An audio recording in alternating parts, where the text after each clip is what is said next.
Hello, hello sa inyong lahat. Opitina TV, it's here! Ayan, today it's my video. Yes, may video tayo ngayon at mag-unboxing tayo ng aking pinamili. Ayan, ito ang aking favorite. Nakikita nyo guys.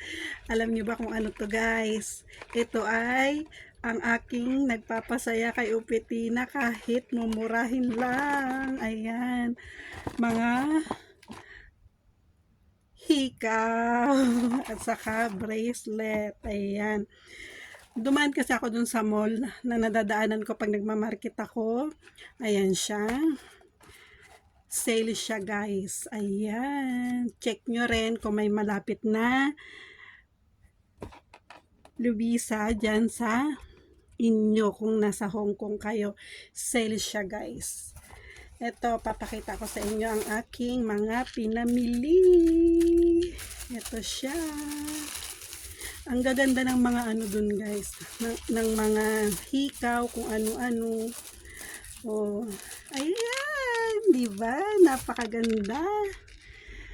Hindi ko to bibiling kung hindi siya sale. Ayan, $30 na lang siya. Ang dating price niya, 145 HKD. Ayan, kung nakikita nyo.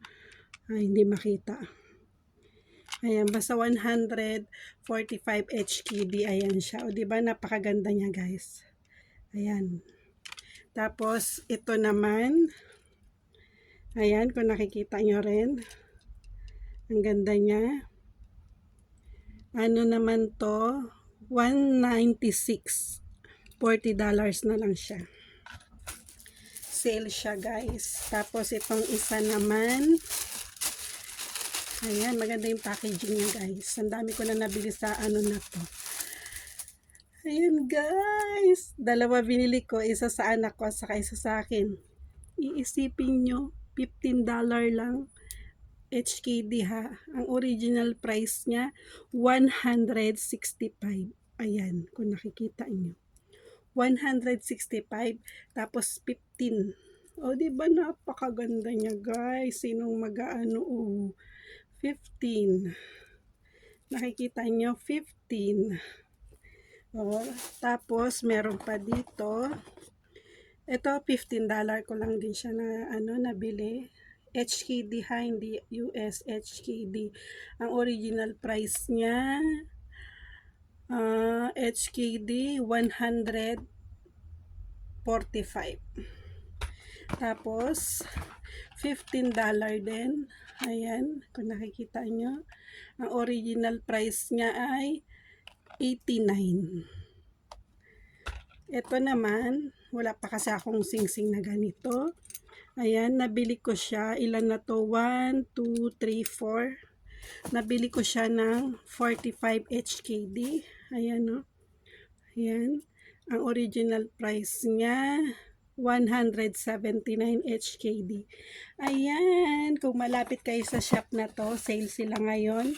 Kung nandito kayo sa Hong Kong, puntahan nyo na guys. At magugustuhan nyo yung mga jewelry doon. Meron silang silver, meron silang premium. Ito silver siya guys. Tapos meron din silang saka matagal siya nagtatarnish. Ko na siya, yung parang tested ko na siya. Marami akong nabili na doon, di pa nagtatarnish hanggang ngayon. Yun lang guys. Bili-bili na rin kayo. Bye-bye. Opitina TV, it's here.